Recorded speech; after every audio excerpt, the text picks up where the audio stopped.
So I don't know how to put this. So okay, you know there were a couple of blow ups with the media and Trump during the election. The first one being the George Stephanopoulos article or interview or whatever, where he accused Stephanopoulos of defending him, sued him. Trump sued ABC News and George Stephanopoulos.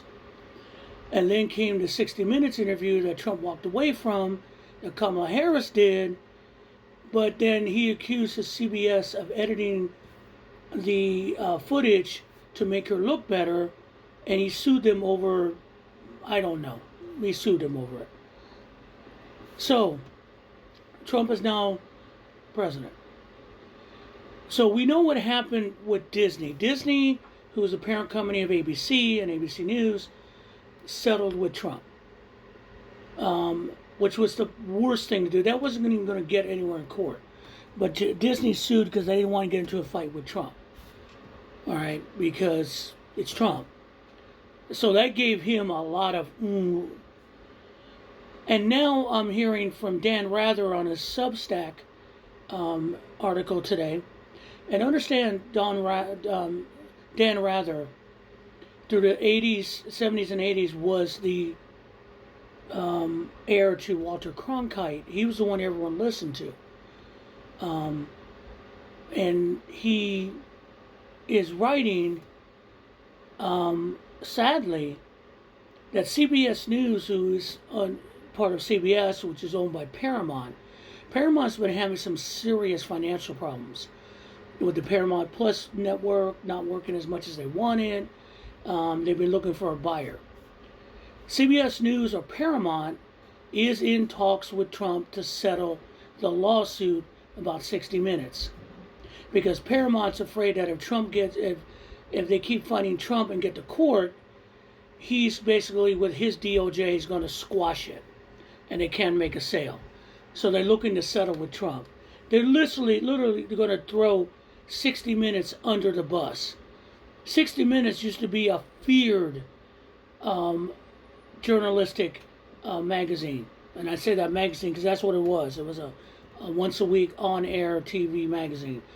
When they showed up, you were screwed. Mike Wallace was feared. Now, it's fluff pieces. But when they do their journalism, kinda. As soon as Trump objected, they're ready to run for their mama. The mass media has failed us so miserably in this. Trump is literally tearing apart the government with all his minions and his far-right Heritage Foundation minions. Literally take a sledgehammer to every part of the United States government so they can prove the government doesn't work, and then install some incompetent Christian nationalists where they're going to dole out money with our tax money based on if you're loyal to Trump or not. That's what's happening. You can see that's the main goal. The sad thing too is that, I mean, they're working behind the scenes to go after the portals to make sure that they can interfere with how we get our Social Security checks, our benefit checks, things that we put our money into. These motherfuckers are going to steal from us. Why? Because they can. Why? Because Trump will get a percentage of it.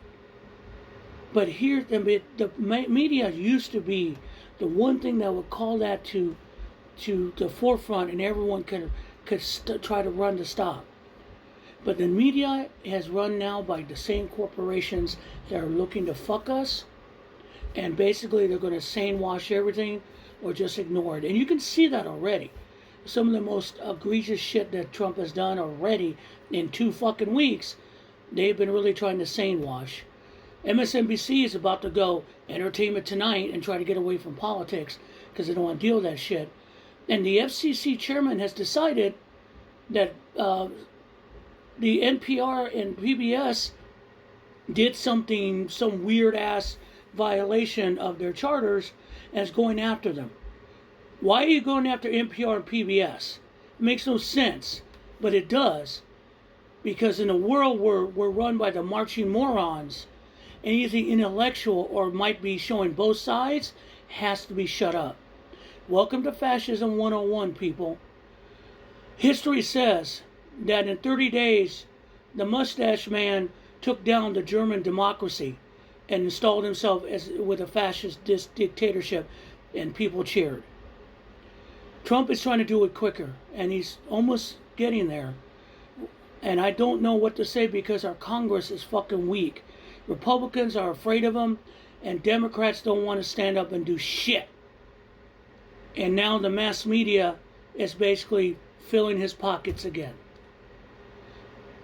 It gets frustrating for someone like me who has seen a lot over my 63 years on this planet and in this country, who's seen the best and the worst, to watch it all come apart.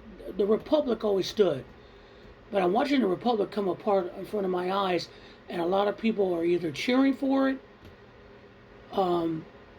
help enabling it with their stupidity and not doing anything, or running from it because we're its target.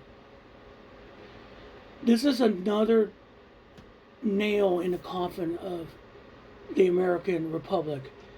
I'm hoping we can get out of that before we're buried alive, but with those who can, not using the courts or not using their power in the Senate to do anything, and the mass media at the mercy of Trump-a-fucks in power trying to silence all of us.